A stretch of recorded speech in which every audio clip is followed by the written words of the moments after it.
এরকম আগেও মেরেছে, এরকম আগেও আমায় মেরেছে। তোর বর ঘুষ দিয়ে চাকরি পাইছে? ঘুষ দিয়ে চাকরি পাই কি না? আগের কথা ঘুষ দিয়ে চাকরি পায় না। ঘুষ দিয়ে চাকরি পাইছে, অনেকেই পায়, তো কি হয়েছে? কিছু হয় না তো? না, কিছু হয় না। তো এনার বর ঘুষ দিয়ে চাকরি পেয়েছে আর এটা কন্টিনিউ কেসও চলছে। এরপরে এনার বরের ফটোটা আমি অ্যাড করছি। এটা হচ্ছে এনার বর। পিএফ আছে। তো এরপরে তোমরা সব বিচার করবে। ঘুষ দিয়ে চাকরি এরকম আগেও মেরেছে, এরকম আগেও আমায় মেরেছে। একটা বেনামি পার্সেল এসেছে, এই যে একটা পিৎজা, একটা বার্গার আর একটা এর মধ্যে কিছু একটা আছে। তো পার্সেলটা আমি অর্ডার করিনি, আমার বড় রিসিভ করেছে। তো বিশ্বাসই করছিল না যে আমি অর্ডার করিনি। তো আমি মা কালী বলাতে দিয়ে মানে ক্লিয়ার হলো যে আমি অর্ডার করিনি। যাই হোক, দাদাকে আমি ফোন করেছি, পার্সেলটা আমি রাখতে পারবো না, দাদাকে আসতে বলেছি। তো দাদার মারফত মানে খোঁজ খবর নিয়ে আমি জানতে পারলাম কে পাঠিয়েছে, নামটা জানতে পেরেছি।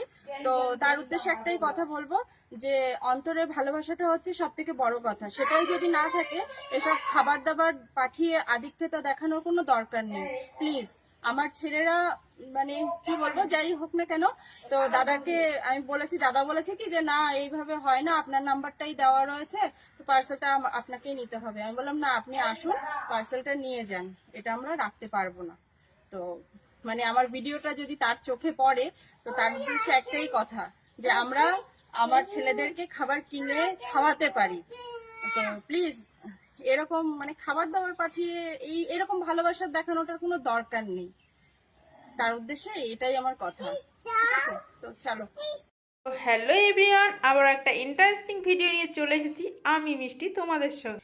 তো চলো বেশি কথা না বাড়িয়ে ভিডিওটা শুরু করা যাক। তো আজকের ভিডিওটা কি হতে চলেছে টাইটেল আর থাম্বনেল দেখে তো ইতিমধ্যে বুঝেই ফেলেছো। তাও আর একবার বলছি, রণ প্রীতি ডিভোর্সের কারণ কি। তো আমি যেহেতু সবটা জানি না তাও বলছি, একটা কথাই বলবো সবাইকে, রক্তের সম্পর্কের সঙ্গে কোনোদিন গার্লফ্রেন্ডকে গুলিয়ে ফেলো না। যদি কিনা বউ হয় তবে গুলানোর চেষ্টা করো। এটা অনেকের আবার খারাপ লাগতেও পারে, তো আমার কিছু যায় আসে না খারাপ লাগলে। আবার সবার ক্ষেত্রে কিন্তু এটা প্রযোজ্য নয়, কারণ অনেকের আছে গার্লফ্রেন্ড থেকে বউ হয়, আবার অনেকে আছে গার্লফ্রেন্ড তো গার্লফ্রেন্ডই থেকে যায়, এক্স গার্লফ্রেন্ড হয়ে যায়। তো যাই হোক, চলো মূল ভিডিওটা শুরু। তো এই ভিডিওটা করার একটা মূল কারণ হচ্ছে, তো সোশ্যাল মিডিয়ায় কিন্তু এখন ভীষণ পরিমাণে ভাইরাল হচ্ছে রণ প্রীতি ডিভোর্সের কারণ কি। আরে ভাই, ওদের বিয়েটা হলো কবে? রেস্টি ম্যারেজ হয়েছিল, ভিডিও ব্লগের মাধ্যমে আমরা দেখেছি। তারপর থেকে একসাথে থাকা খাওয়া সবই তো হয়ে গেল, এখন আবার শুনছি ডিভোর্সও হয়ে গেছে।